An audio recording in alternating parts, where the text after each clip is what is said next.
बच्चू कडू खरंच बोलले. कोणाला कसं फोडायचं आणि कसं संपवायचं हे फक्त देवेंद्र फडणवीस यांनाच जमतं. शेवटपर्यंत बघा काय बोलले आणि नेमकं त्याच्यातलं सत्य मार्मिक समजून घ्या. काही नाही झालं तरी हा तर पकडा त्याला ठोका धरून, ही जी वृत्ती आहे ना भाजपची, ही फार बेकार आहे. म्हणजे प्रभू रामचंद्राचे पाईक आपण म्हणताय, छत्रपती शिवाजी महाराजांचा आपण भक्त असे म्हणतात, आणि एवढे वाईट कसं वागतं हेच समजत नाही मला. एवढे वाईट वागत असतं. अरे राजकारण काही सात्विकता शिल्लक ठेवान का नाही ठेवणार तुम्ही? फक्त विरोधक आहे, तुमच्या विरोधात बोलतोय, आंदोलन करतोय म्हणून जिथं सापडन तिथं गुंडाळाचं काम करायचं. केवढी कुठली मस्ती आली तुम्हाला हे? यांनी चले चपाटेला सांगून ठेवलं खाली का रोज बच्चू कडूच्या विरोधात बोलायचं, रोज काही ना काही बोलल्याशिवाय त्याला ठेचायचं. जो महाराष्ट्रभर फिरताना त्याला पहिले अमरावती जिल्ह्यात ठेचा, आणि मग त्यांना पदं भेटतात लगेच. बच्चू कडूवर बोललंय का मग त्यांना पद भेटतंय व्यवस्थित. असंच प्रकार आहे. आता काय पोलिसांनी निष्पन्न केलं मला माहीत नाही, पण एक प्रामाणिक कार्यकर्त्याच्या बदनाम केल्यामुळं त्याच्या वडिलाला भरती करावं लागलं. त्याचे वडील आयसीयूमध्ये भरती आहे, तर नाहक बदनामी केली.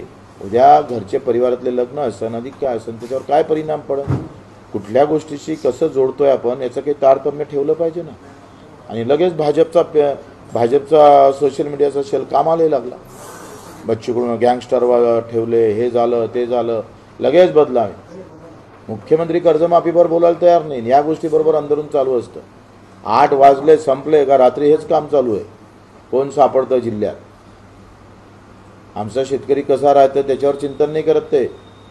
जिल्ह्यात आपल्या विरोधात कसा संपवायचा, त्याला कसं गारद करायचं एवढंच सीएमच्या डोक्यात आहे. फक्त यांचीच आहे हे. तर मला वाटतं त्यांना वेगवेगळे काहीतरी आमिषे दाखवत असेल. तू जास्त बोल मग तुला मंत्रिपद भेटत, तू बोलला का तुला उमेदवारी भेटत.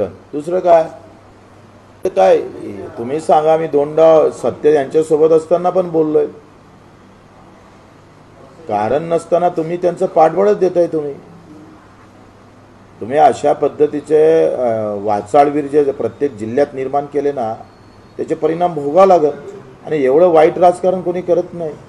2 कामं कमी केलं तर चालतंय, पण आपल्यामुळं कारण नसताना कोणाला वाईट केलं जात असं, लोक अशा प्रकारचे मागं लावून दिले जात असेल तर ते चुकीचं आहे ना.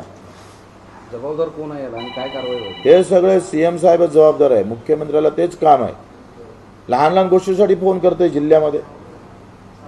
लहान गोष्ट असली का लगेच सीएमचा फोन असतो. आमची इथं DDR, मी बँकेचा अध्यक्ष आहे, तर त्या DDRला त्या तुमच्या जेटीला महिन्यातून 1 फोन तर मुख्यमंत्र्याचा असतंच. बच्चू कडू सापडतं का? अजून का अटक केली नाही? कसं सापडणार तो? ते का एकंदरीत शेतातलं चित्र पाहिलं का मन खचून जातं. आणि मग एकदा मन खचल्यानंतर दुसरा एक आधार सरकार म्हणून असतं ते नाही राहिलं.